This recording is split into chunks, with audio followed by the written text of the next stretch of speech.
Welcome to This Week in the PNFL. I'm your host, Mark Hill, and along for the ride is Mitch Grawl and Dean Chambers. How you doing tonight, fellas? Very good. Fantastic. All right, and we have a special guest with us this week.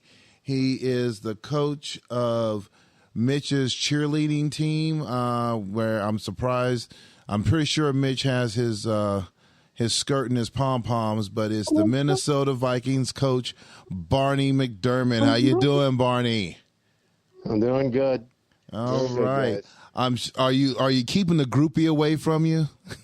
A guy in a skirt? Yeah, probably. Yeah. He's, because he is the Vikings groupie, so hey, every good coach / owner has to have one. That's for sure. Yeah. So that's for sugar. All right, so we're going to go through the Week 11 games, starting off with, and then in the middle, our guest wants to talk about the playoff race, so we're going to go into the playoff race, and then we're going to go into our Week 12 games, and then on the tail end, we're going to talk a little bit real quick about the points with the PCFL, and then continue going on from there. So made some changes around in the format. We've heard you guys and we've listened to you, so we're going to do that for you guys as well. So, all right, starting off with the games for Week 11. First off, the player of the week was Lamar Jackson from the New England Patriots. Way to go, Mox. See, this is where we need to have like the little sound effects like on Discord. We can do a little golf clap when you share that player of the week. You know what? I do have it in here. I will have it set up for the next show. It's in the sound bank somewhere. I'll have to add it to the sound bank. But maybe we should just record the show on Discord like we did those one or two times before, and we'd have access to all that stuff. We could including everyone's favorite song. Well, if you send it to me, I have like 36 banks of sound effects that I can use. So the possibility is there. But hey, I'm a cheap date. We'll go along with that. So we'll take a look into that. I would suggest if we do sound effects for this broadcast that we leave the control of those up to Mark as the host. Well, now you're gonna take all the fun out of it. Well, hey, if he sends them to me and we can get them put in there. We can go with that. Here's like for my applause. Okay. There you go. There you go. So tonight we could just have Mitch sing Houston Oilers. So. There we go. Yeah. There we go. All right, we're gonna get started with these games. So. Lamar Jackson was player of the week for New England, and the very first game we have on our list is Jacksonville hosting New England. Definitely Mox put on the show as they took this one 36-23. We're going to start off with our guest this week. Barney, you're up. Wow, Lamar Jackson was on my team for 3 seasons, and the guy never did anything like this. So kudos to Mox. He really got the offense going. Meanwhile, Jordan Love, not so good. 3 picks. There's the game right there. I'm just looking at Lamar's stat line. Incredible, 12 yards a pass or something, 4 TDs. Great game. We watched that one on Discord, and it was basically Patriots running wild down the field. So. Yep. Okay. Mitch, you're up. Yeah, well, I agree. Barney, Lamar Jackson, had a huge game. However, I don't think he would have had that game without the support of wide receiver Anthony Miller. Anthony Miller absolutely went nuts. 184 yards receiving, 2 touchdowns. I don't understand why he didn't get player of the game. I think that's probably even more impressive as a wide receiver than Jackson's numbers. But as we know, the algorithm leans on touchdowns. But Anthony Miller, I sound like you, Marty. I think I might have had him on my team at some point, or someone with a similar name. I can't remember. They all run together after 50 seasons here. But big game for New England, and it keeps them knocking on the door in playoff contention. All right, Dean, you're up. Yeah, this was a good game to watch on Discord. The teams traded scores back and forth, but obviously the Patriots scored a little bit more, and I'm not sure what's going on with Jacksonville, and Jordan isn't getting very much love these days, and 3 interceptions is not going to help his cause. I don't know if Jacksonville is going to be maybe looking to get a quarterback in the draft, a free agency or something, but Jacksonville seems to be one of the teams that has not settled on a consistent starting quarterback over the last few seasons. So I guess we'll see what happens. New England has a, let's just say, mathematical chance of getting into the playoffs. We'll talk about that in the second segment, but they have a tough schedule ahead of them. Okay. Next game up that we have on our list, we have the Las Vegas Raiders taking on the Houston Oilers. Everybody. Well, I'm assuming you know who won this game, as Vegas dropped this one to Houston 28-17. We're going to start with Dean. Yeah, this game, the first half, Houston dominated. If I remember it, it was like 17-0. And then the Raiders came back in the second half and scored 17 points and made it look, well, not quite as impressive as it did the first half. Houston did pretty well, rushing for 101 yards and 313 yards passing, so offense was pretty balanced. I don't remember what the stats were at halftime, but they must have been quite impressive. And then the Raiders controlled more of the time of possession and scored 17 points in the second half, making the game look a bit closer than it really was overall. But a solid win for Houston, who was trying to get back in the playoff race themselves. And they're a game out of it at this point, but, there's enough time that anything could happen. All right. Barney. Yeah, this was a game that I felt the Oilers controlled from the beginning. Baker Mayfield, with those old legs, even ran for 38 yards. He still has his fastball. Threw for 329 yards. If he only had anybody who could run under some passes or fast enough, he might even have more. But, the Vegas needs some help. They're headed for the Sacco Bowl. All right. Coach, tell us about your boys this week. Yeah, it was a very, very, very nice game. In fact, Dean, it was 28-0 actually at halftime, and then I put all my third stringers in to finish out the game. But kind of like the Detroit Lions did today versus Jacksonville. But no, the big blemish on this game, though, from a Houston, my standpoint, was throwing that pick six. 98-yard pick six, to Caleb Evans for Las Vegas. So it's kind of that 14-point swing, right? So we could be talking about a 35-10 destruction here, but that one blemish definitely made it look a little closer than what it really was. I agree, but good win, and old man Mayfield looking like he's got 4 knee braces on, 2 on each knee, running around there like Joe Namath, trying to scramble, but he's still making it work. All right. Next game up, we have the Denver Broncos. I think this will be pretty much an upset as they took on the Pittsburgh Steelers. Definitely was a shootout, high-scoring game with Denver taking it 40-35. Mitch.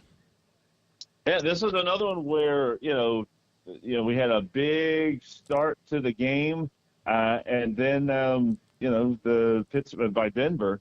And then Pittsburgh, was able to get themselves back into it and actually take the lead there, and then until obviously Denver was able to catch back up. But what's crazy about this game, the fact that, at least from a stat standpoint, right? You look at Trevor Lawrence for Pittsburgh.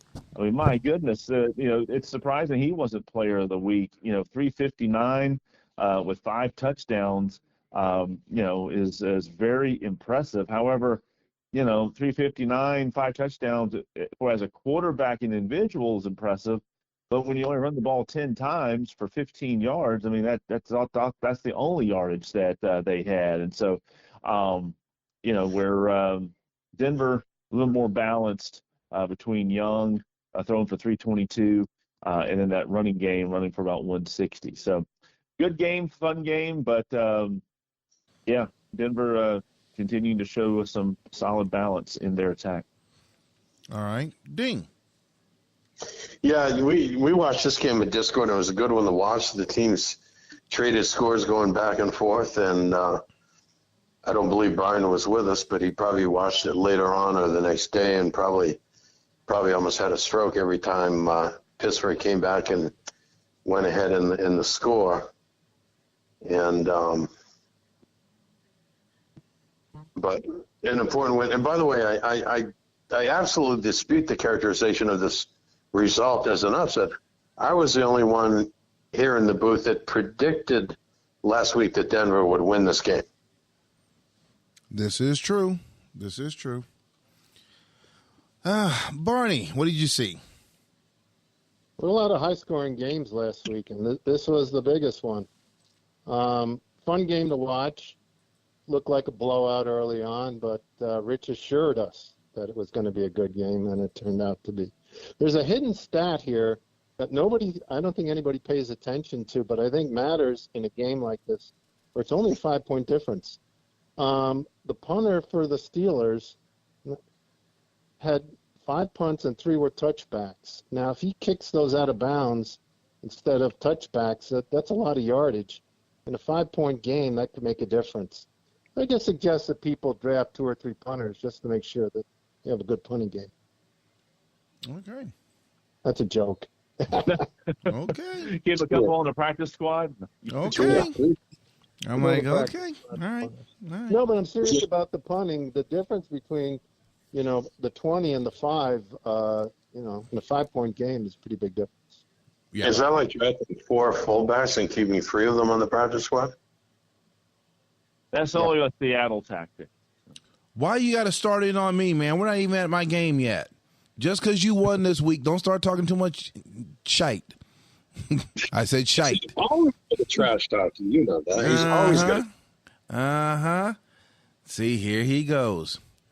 All right, next up, we have the New York Jets taking on the Los Angeles Chargers. It's going to be interesting to see what you guys have to say about this. As Los Angeles took this one 28-26. Barney. Yeah, there's a chink in the Jets' armor. Look at Caleb Williams, 377 yards. Steve had him throwing long balls all game and hitting him. And then on the other side, the Jets are 4-15 on third down.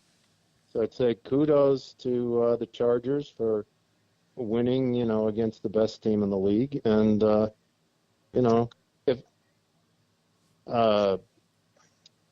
if the Jets don't start doing what the Jets do, take a drink. We don't have any with me. Interesting playoff situation. Mm-hmm. Oh, wait a minute. Nope. I don't have it here with me. Too bad. All right. Mitch, you're up. Yeah, I say wake me up when the playoffs come around, and I'll tell you when the real Jets show up. You got a nice win for the Chargers, but I don't know if we're getting the full force of the Jets machine here this regular season. So we'll see what happens when we're in the playoff. Okay, Dean. Well, normally I get as many of these picks wrong as I get right. But this last week I did pretty well. I got 7 out of the 9 correct. And that included this one. I predicted the Chargers were going to win. And I heard some others saying, well, the Jets are going to do what the Jets do, and the Jets didn't do what the Jets do. They lost. And how did the Chargers do it? Well, they had a very good passing game, and I know a lot of times Steve likes to put together that kind of passing game, and Williams was 17 of 30 for 377 yards. That's like over 20 yards per completion. So clearly he was firing the ball downfield, and the receivers are catching some. He threw in 2 interceptions, but 3 touchdown passes, and enough to score 4 touchdowns total and beat the Jets. It was a close game and went back and forth a bit at the end, but the Chargers hung on and got a great win against the Jets. And I'll remind you all, the Chargers beat the Jets in the playoffs that season. That they beat my team in the Super Bowl. Okay. How long ago was that, Dean? Like 10, 20 years ago? I forgot. 4 seasons ago. Oh, gosh. He is on a trash talking roll. He wins his game and he's just going around just smacking people left and right, man. Really, dude. It would seem like we're doing this tonight. Just call me Jake Paul. Call me Jake Paul. Oh my God, really? We're not gonna go into that stage fight, and so yeah. I think that might have been fixed, that fight. Really? How is it at the end? At the end, he takes a bow at the end. Sorry, guys, we're gonna sidebar for a second. Look, I told people, I said, if Tyson can take him out in like rounds 1, 2, maybe 3, you could call it a fight. Once you get past that man's 58 years old. He's gonna run out of gas, and sure enough, he ran out of gas. Then it became an exhibition. So yeah, let's keep it real. That thing wasn't a real fight. I mean, yeah, they threw a real punch. It wasn't fake like professional wrestling, but it wasn't truly a real fight where there was something up for stakes. I mean, that thing was a pseudo event, is what that was. Yeah. I mean, It was an exhibition. Yeah, he made 20. Yeah. He made 20 mil out of it. So, all right, back to the show. That was our commercial. Podcast break. So, next game up, we have the Atlanta Falcons taking on the New York Giants. The Giants have been getting knocked around pretty hard lately by several teams, and the trend continued this week as the Falcons took it to them 52-6. Barney. Yeah, excuse me. Yeah, 52-6. 633 yards to 150. I figured Dean must have had Rich make his profile for him this week. Sorry. Amazing performance by the Falcons. I don't know what's going on with the Giants. I thought Hendon Hooker might be the player of the week, and if he hadn't thrown 2 picks, he would have been, I think. Running game was there. I mean, almost the perfect game. Congrats, Dean. Mitch. Thanks. Yeah, I don't even know why there was a delay in the Giants PPP getting in, because I think we must have to use a stock plans and profile, because this was awful. My goodness gracious, I don't think I've seen a team get beat this bad since the Jets beat Jacksonville like 60-0 or something a few seasons ago. But this was not good if you're a Giants fan. But if you're a Falcon fan, you're like, well, why can't we play like this every week? Mm-hmm. What's going on? But maybe it was more the Giants than it was the Falcons. I don't know, but definitely the Falcons took advantage of it and put up some big numbers. So congratulations. All right, Coach, tell us about your win. Yeah, I can. First of all, I'll say that I can remember a loss worse than what the Giants took here, and I'm not even talking about the 64-8 score last season. I'm thinking about that opening day game when someone's team lost 49-0 to Cincinnati. Yeah. That's like ancient history, man. Ancient history. Yeah, 10 and 20 seasons ago. That's like Socrates was still teaching at Harvard when that was around. Yeah, that might have been actually the same season in which I went to the Super Bowl, maybe 1 or 2 seasons before. But as far as this game, my Miles Sanders was good at the running game. He ran 28 times for 139 yards, 7 yards average. I'm not sure what was going on with the Giants' run defense, but he ran. He looked like Benny Snell Jr. in his prime running the ball. Hooker was pretty solid except for those two interceptions, of course. Went 30 for 47. So what happened here is I made some changes in the defense that were more tailored to stopping what the Giants do, rather. And it would be interesting in the coming weeks if that kind of approach in defense is going to be solid against more competitive teams. And, we speculated as we watched this game in Discord on whether or not we did hear from Rich that the Giants did get their PPP in kind of at the last minute. So we kind of speculated on what was going on there. But I thought I had a better chance of winning this game than losing it in the first game I played against the Giants this season. But I did say before this game that it could have gone either way, that I lost some games and won some games in practice. So I was glad to see that it came out on the better end of that equation. Okay. Next up, we have the Chicago Cardinals taking on the Philadelphia Eagles. Very close game, very tight game. But in the end, Philly happened to squeak out of there with a score of 20-17. Mitch. Yes. Again, if Chicago makes it to the playoffs, which at this point I don't think they are. I don't think they are. I think we would see a different team, but this is definitely not your father's Chicago Cardinals team this year, similar to the Jets. But hey, you know what? Philadelphia, regardless of who's been put in front of them this year, has found a way to win, even in a week where they throw 8 passes. Apparently, they have taken a chapter out of the 1971 Nebraska Cornhuskers offense and ran the wishbone. They ran the ball 51 times for 258 yards and threw 8 passes. Although effective passes, 12 yards a catch or attempt, whatever the heck this is, attempt, I guess. But not often do you see a team win and only throw 8 passes, but they did. So congratulations to the Eagles. All right. Dean.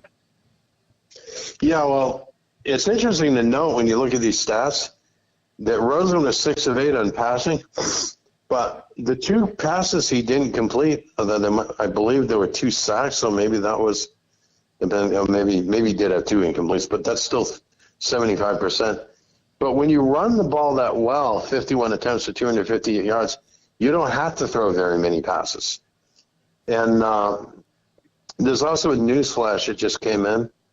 Those of you who have been reading the forum will know that under the trade talk section, the Chicago Cardinals have posted that they're taking trade offers on the veteran players that are playing their last season. So I think that might indicate an expectation on their part that they may not be making the playoffs this season. Good point, Dean. All right, Barney, what's your take? All right, well, how good was the Eagles' running game? The player of the game was an offensive tackle. Yeah, baby. I have never seen that before. Yeah, he didn't do anything. Did he recover a fumble or something? Did he score? I don't know. Let's see. He would have a rushing stat, wouldn't he? Yeah, but if there was a fumble, if he recovered it, it could have been something towards the end that he needed.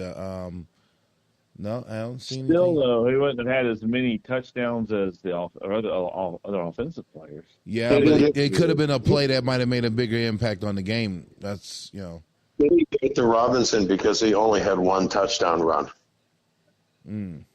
That's why. Okay. Anyway, beating the Cardinals, fly Eagle fly, baby. Beating here the come Cardinals, beating the Cardinals, beating the Cardinals like a drum. Hey! Bum, bum, bum. Wow. Are you sure you guys haven't been drinking today? Go ahead. I had two. No two late comment. nights. I'm still delirious. All right, go ahead. Go ahead, Barney. What else you got? Well, it's just we watched the game, and Philadelphia just executed beautifully. I mean, they ran the ball down the Cardinals' throats. I don't know what else to say about that. And they were able to hold on, at the end. So, good job, James. All right. Next game up, we have one of our only overtime games this week, as we have the Washington Redskins taking on the Minnesota Vikings. They need the extra frame to get this one done, and it was settled by a very small margin by a field goal, as Washington took this one 32-29. Dean. Yeah, I think Jerry didn't get the memo. Didn't he know that Washington was supposed to lose this game?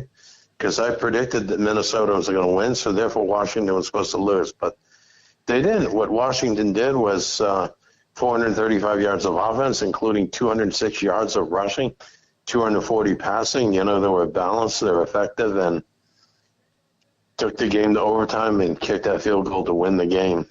So very good win for Washington, and certainly Washington needed it since they're being very seriously challenged in the NFC East like they haven't been in quite some time by the Eagles this season.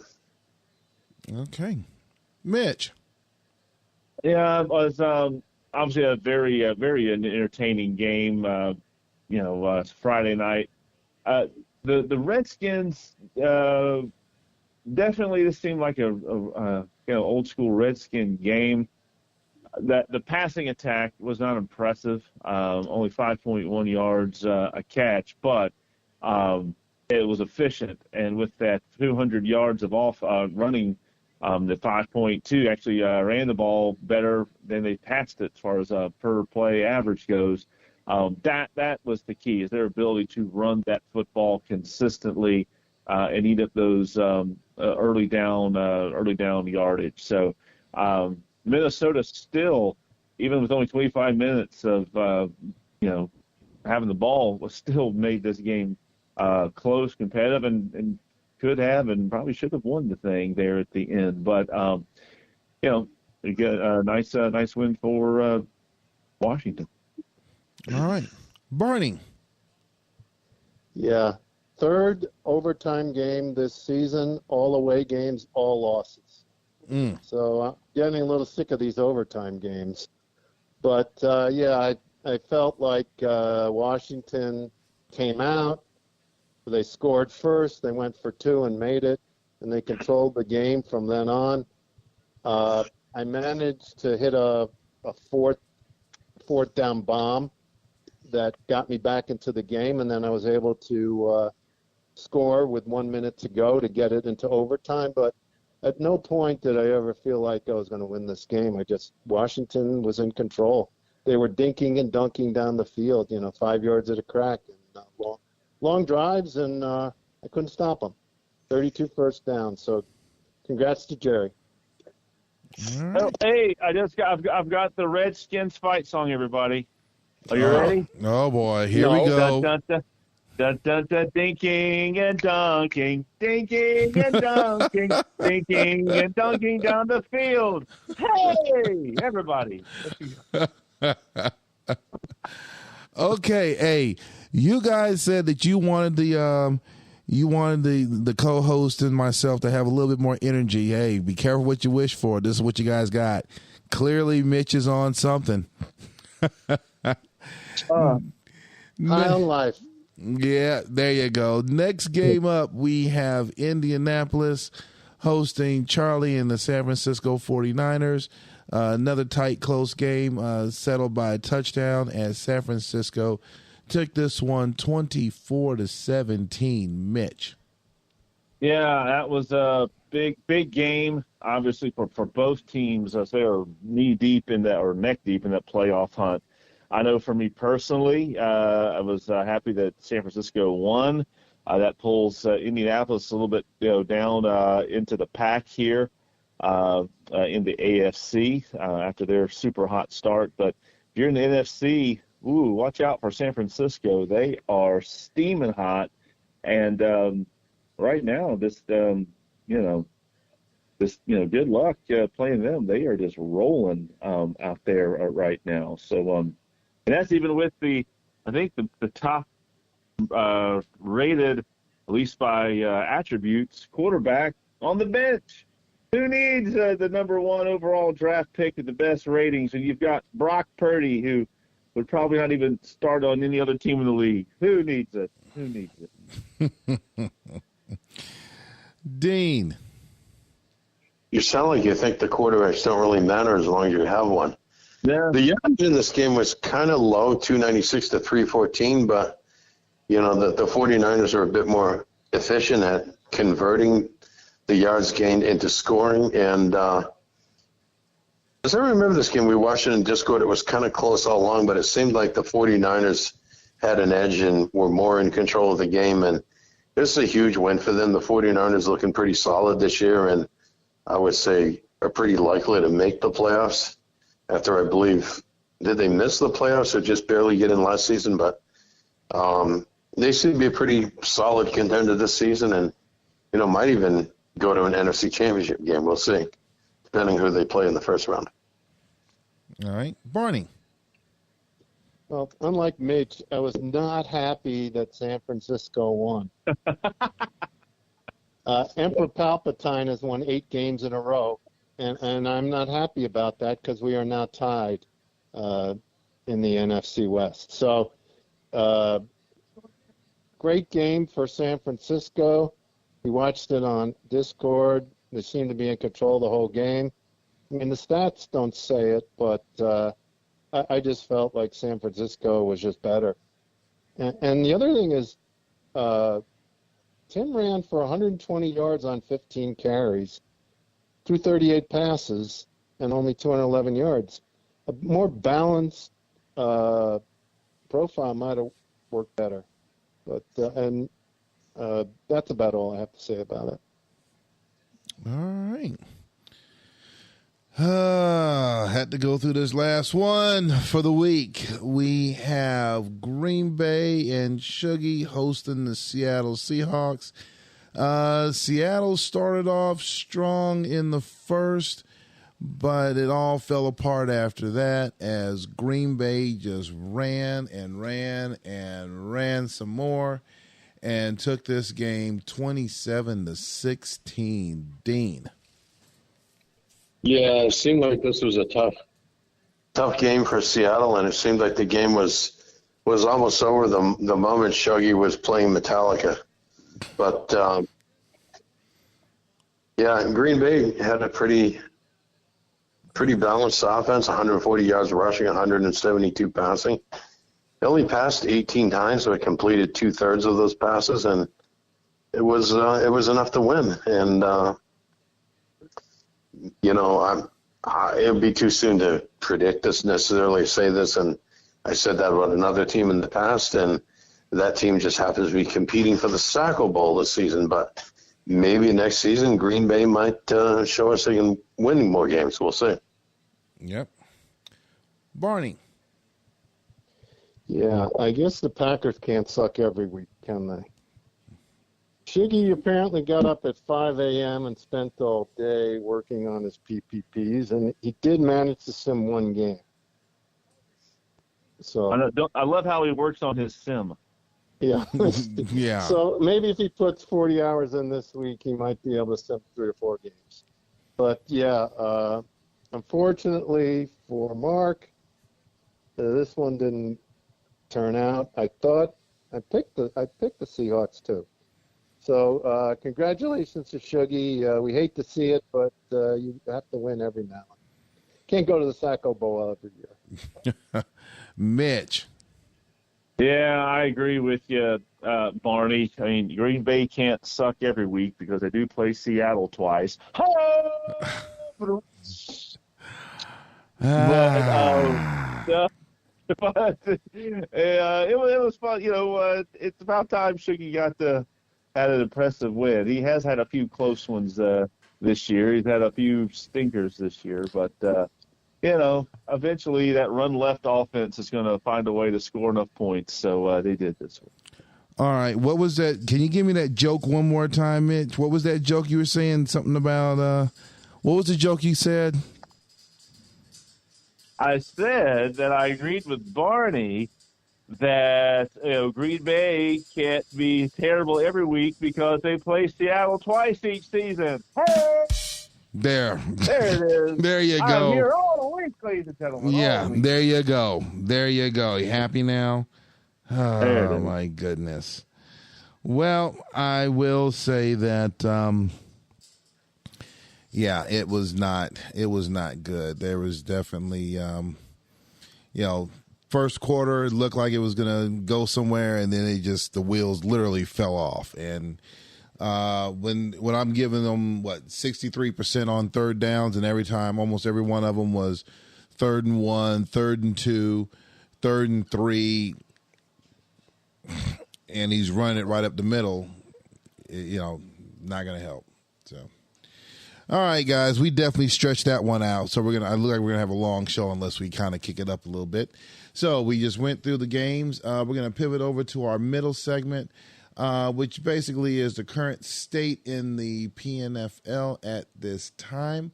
We're going to go ahead and take a look at the standings in the league right now. In the AFC on the East, you have the New York Jets at 9-2, Indianapolis at 7-4, New England at 5-6, and Jacksonville at 3-8. Over in the AFC West, you have LA at 7-4. Denver at 7-4, Pittsburgh at 6-5, Houston at 6-5, and Las Vegas at 1-10. Over on the NFC side, we have Philadelphia. On the NFC East, we have Philadelphia at 9-2, Washington 8-3, Atlanta 2-9, and the New York Giants at 1-10. On the West, we have Minnesota at 8-3, San Francisco 8-3, Chicago 6-5. And Green Bay and Seattle at 3-8. So, since we have our guest here this week, and I, very good and very knowledgeable in this. Normally we have Mitch talk about the NFC, Dean talk about the AFC, but we're just gonna.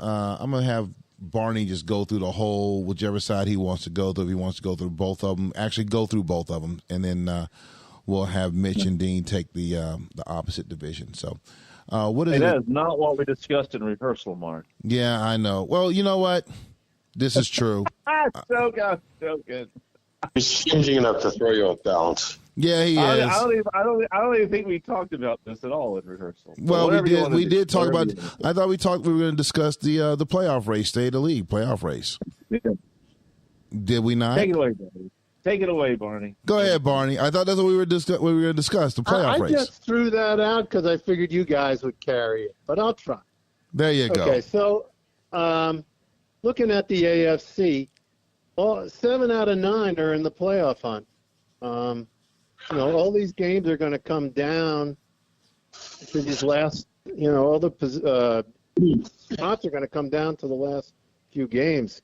I mean, the Jets are in, but then you've got 6 other teams that have between 5 and 7 wins, and that's going to make for some exciting games, I think, and some fun on Friday Night Lights.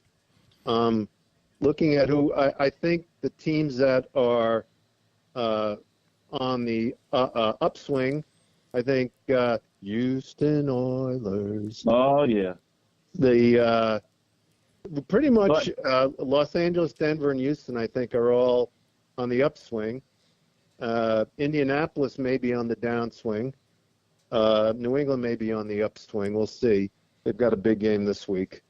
Yeah, I think that I mean, I'm not going to make a prediction, but it's going to be exciting and it's going to be good competition. And Friday Night Lights should be great. And if you want me to do the NFC, I'll try. But there isn't much to say. I mean, there are 4 teams that have separated themselves. Chicago's on the outside looking in. And now it's just who's going to get that home field advantage. And it's looking like Philadelphia's probably got the inside track. They've got, the non-playoff schedule. And I don't think they have a really tough final 5 games. So I would almost bet on Philadelphia having the inside, or they have the inside position, and they'll get the home field advantage. All right. Dean, let's get your take over on the AFC side. Yeah, I just want to make one brief commentary before I answer that question.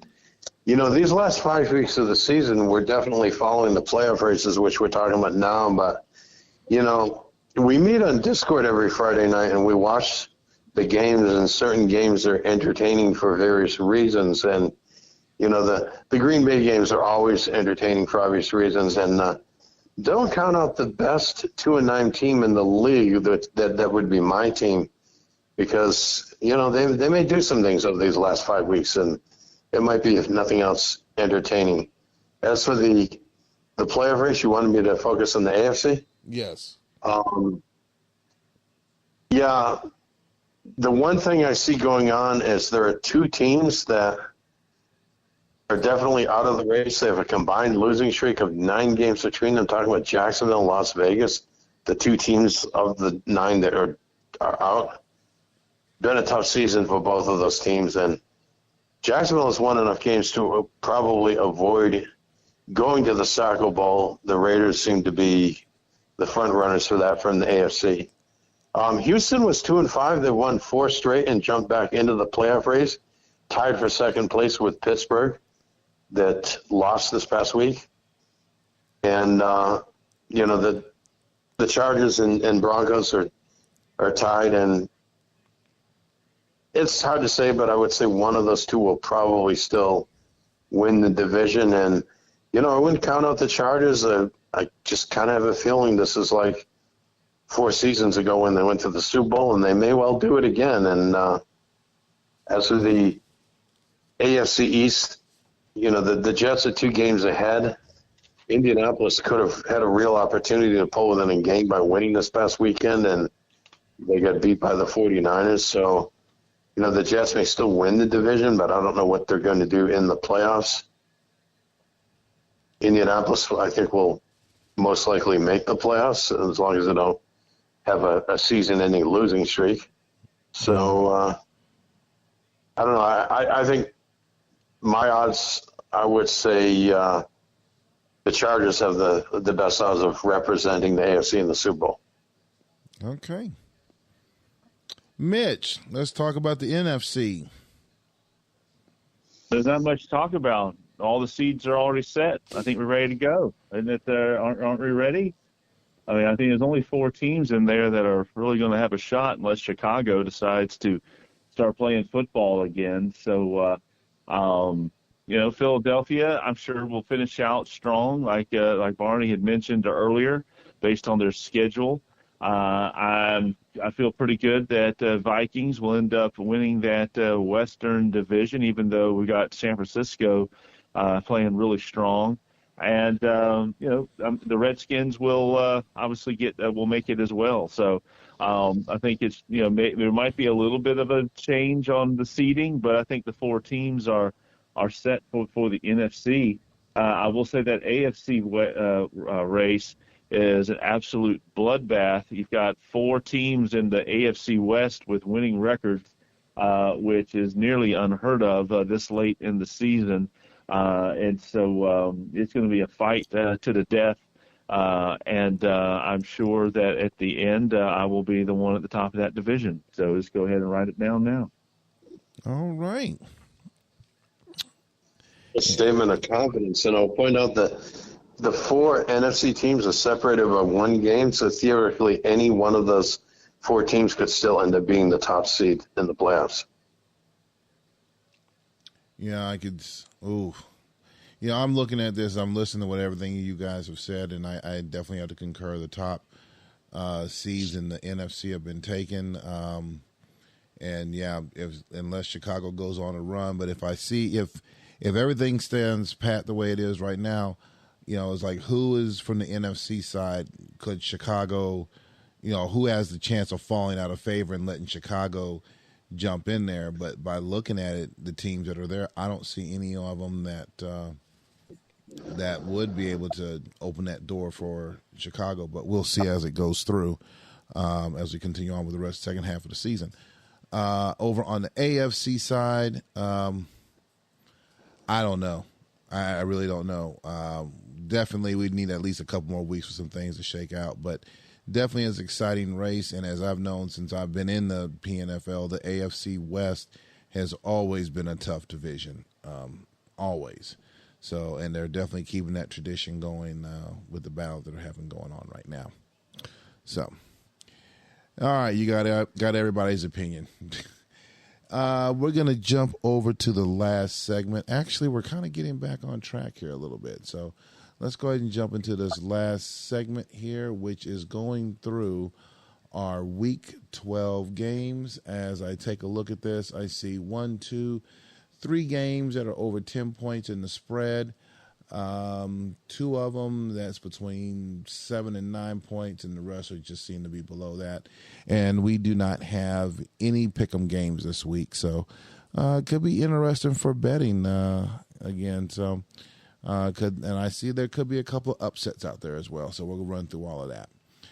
First game on the list, we have the Houston Oilers taking on the Indianapolis Colts. Rich Sporting Books are giving the Oilers 6.5. We're going to start with Dean this time. After 5 pick'em games last week, not a single pick'em game this week. And I would say about the Colts, they, in my opinion, underperformed last week, and I think they have to show us something before I'm ready to pick them. So I think they're not going to do that this week. I think the Oilers will win this game at home and win and cover the spread. All right. Barney. Okay, I thought the Oilers looked really good last week, and Indianapolis didn't look so good at home against San Francisco.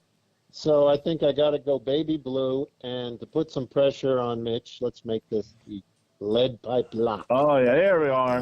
Okay, he's dropping it. He's dropping it early. Mitch, what do you got? Pressure is a privilege, so we accept that challenge. I kind of think of my Houston team this year. If any of y'all are WWE fans, we're kind of like the Undertaker. We were. You thought we were dead. 4 weeks ago when we got beat by Denver, but yet we rose up off the mat. And, I'm feeling really good. Yeah, we're going to win this game, and we're going to continue to roll to that. Who knows? All we need is somebody to knock the Jets off a couple more times. We'll be number 1 seed here by the playoff start. All right. I'm going to keep mine simple. I'm going to go with the Oilers this week.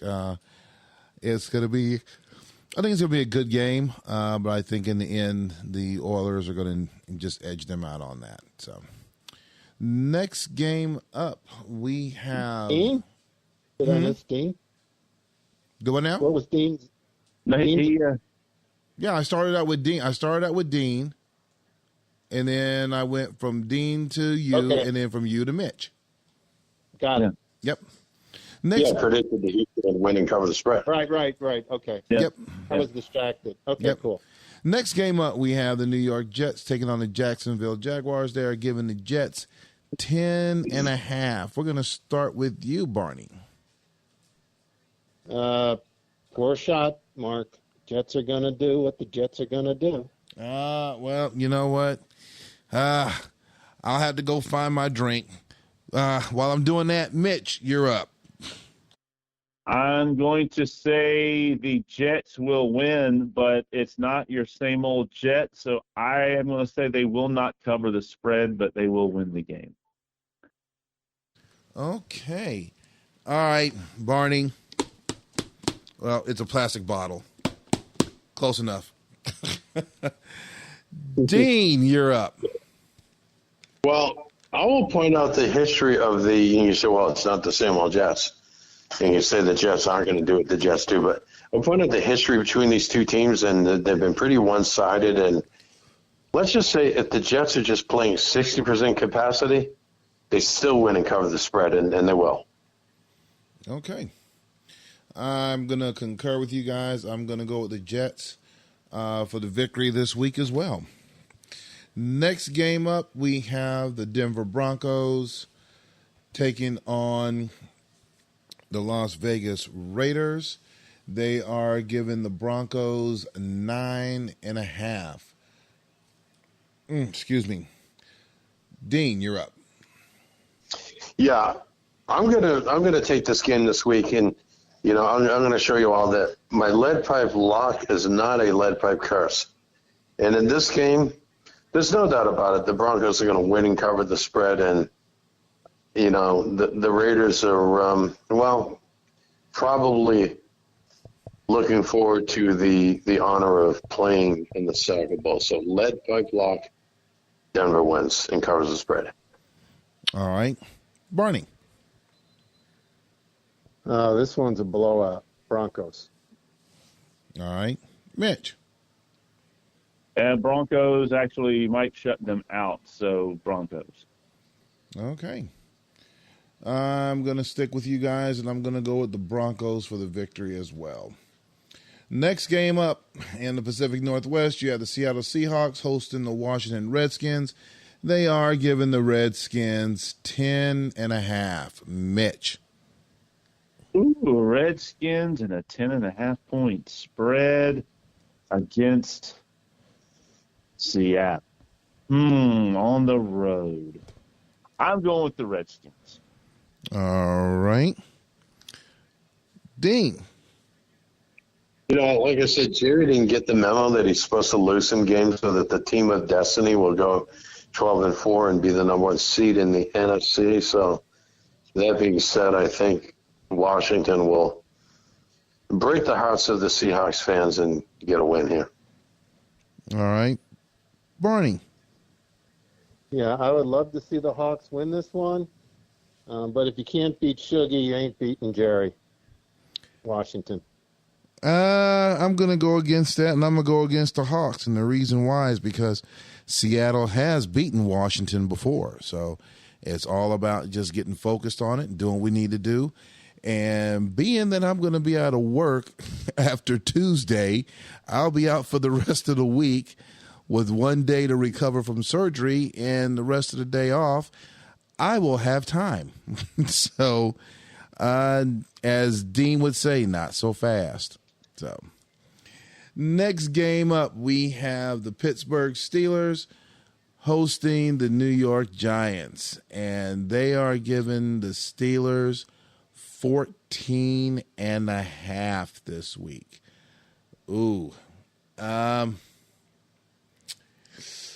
Mitch. I'm going to put a lead, platinum, titanium, a pipe lock on this and go with Pittsburgh. All right. Dean. Well, Pittsburgh needs a boost in confidence, and that's exactly what they're going to get this weekend. And I can't even imagine what the score is, but it's going to be a lot of scoring by the home team. Let's just put it that way. Pittsburgh wins. All right. Barney. Hey, if you didn't think home field advantage was a thing, Pittsburgh is 6-0 at home and 0-5 on the road. They're at home. Giants may be tanking, so Pittsburgh big to beat the spread. All right. I'll go with Pittsburgh along with you guys as well.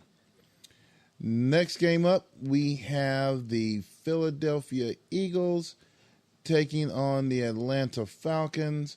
They are giving the Eagles 8.5. We're going to start with you, Barney.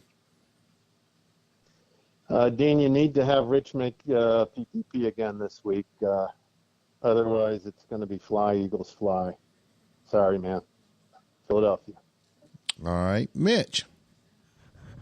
You know what? I'm going to do something that people won't expect me to do right now. I'm going to take the Falcons this week. Falcons over Eagles. Mark it down. All right. You're calling for the upset. Yep. Dean, Coach Chambers, what do you got? Yes, the Falcons are going to do some things this weekend. And in the battle of the birds, the dirtiest birds win. Okay. I got to go with the Falcons this week. I'm calling for the upset. This is gonna be interesting. I'm gonna call for the upset. Next game up, we have the New England Patriots taking on the Chicago Cardinals, and they are giving the Cardinals 6.5. Dean. Yeah, this is an interesting game, and this is the one that I think is looking like an upset, and I think the home team is very motivated, and Moss is really putting some effort in, and Patriots have a lot at stake here and want to stay in the playoff race. The Cardinals, as I pointed out, have already started entertaining trade offers for their veteran players that are playing their last season. So New England wins this game at home. All right. Barney. Yeah, Mox needs this win, and the Cards are vulnerable, or at least they seem to be, unless Justin decides to get involved. So I'm going with the Pats to pull off the upset. I agree with Dean. All right. Mitch. Yeah, I put me down to 3. I think the Pats are going to win. All right. Yeah, I rarely wouldn't go against the Cardinals, but this week I'm going to call for the upset as well for the Patriots. See what the Pats do. Coming down to our last 2 games, we have the Minnesota Vikings taking on the San Francisco 49ers at home, and they are giving the Vikings 7.5. Pom-Pom Girl, what do you got to say about your team? Man, looking deep into the crystal ball, looking, trying to find, something in there that's going to show an edge. And I think I found it. I think San Francisco is going to be distracted with all the purple running around. They're going to think they're at a pride parade, and it's going to cause the Vikings to be able to win this game and reclaim a little bit of that mojo back. Minnesota this week. All right. Dean. Talking like that, you're going to cause poor old Charlie to have a stroke. No, this is going to be a tough game. This might be the game of the night on Discord on Friday. But I think the home team will figure out some ways to handle the 49ers and will win this game. It may not be by 7.5, or it may be. I think Vikings win. All right. Barney. Yeah, this is a must-win for the Vikings. One, to win the division and try to chase the Eagles. I like the pride strategy. Maybe that'll work. But we will do whatever it takes. So I'm going with the Vikings, but not to beat the spread. I think it'll be a close game. All right.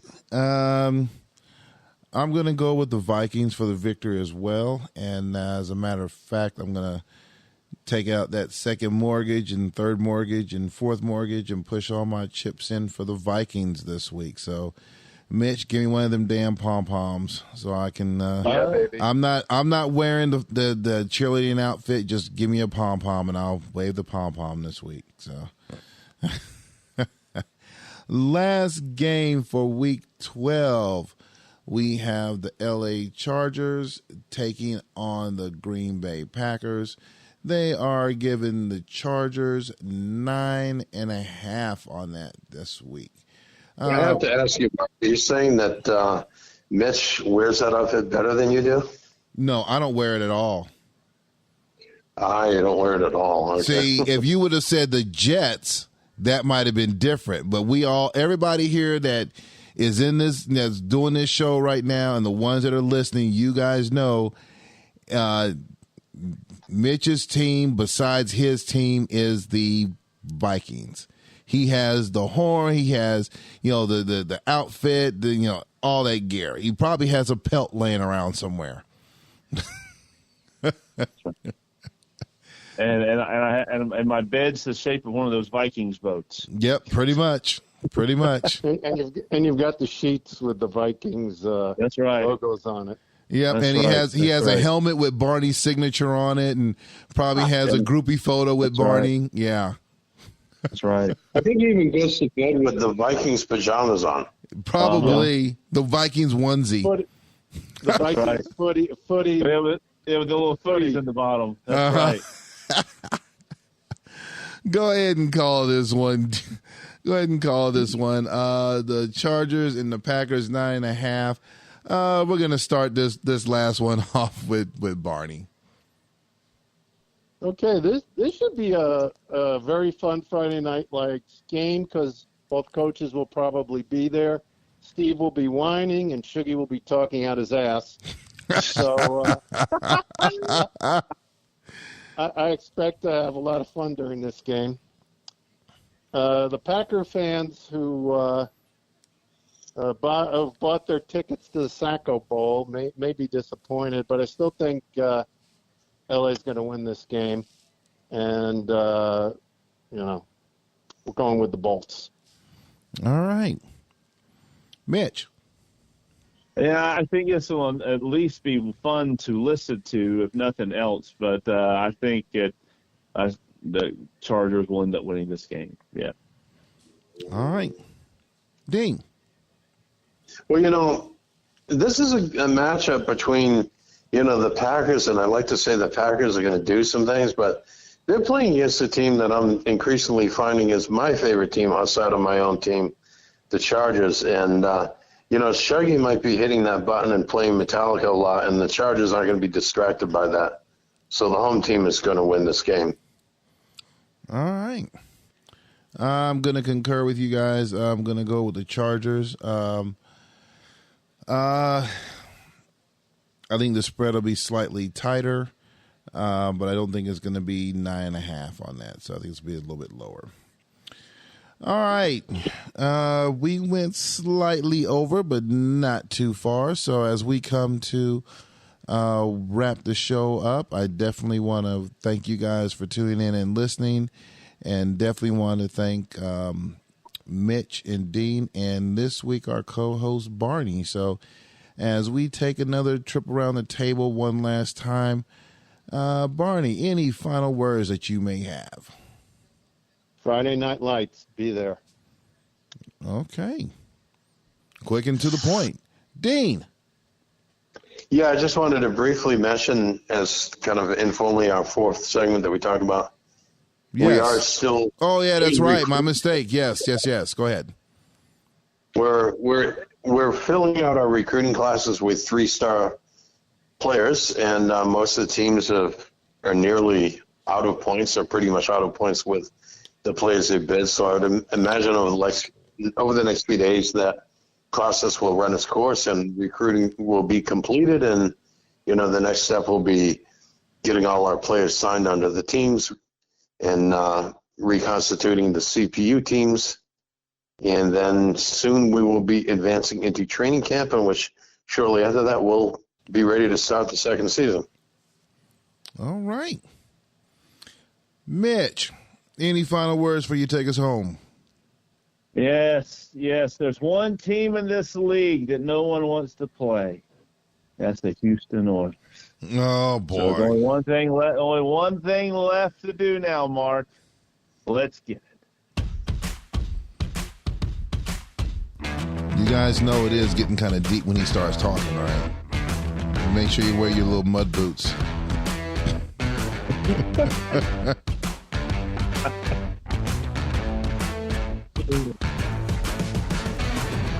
I may have to. The Oilers Vikings game may be a big game when it comes up. It's almost the end of the summer. It'd be exciting. All But right. we're not afraid. That's right. You're like, And we're done. All right.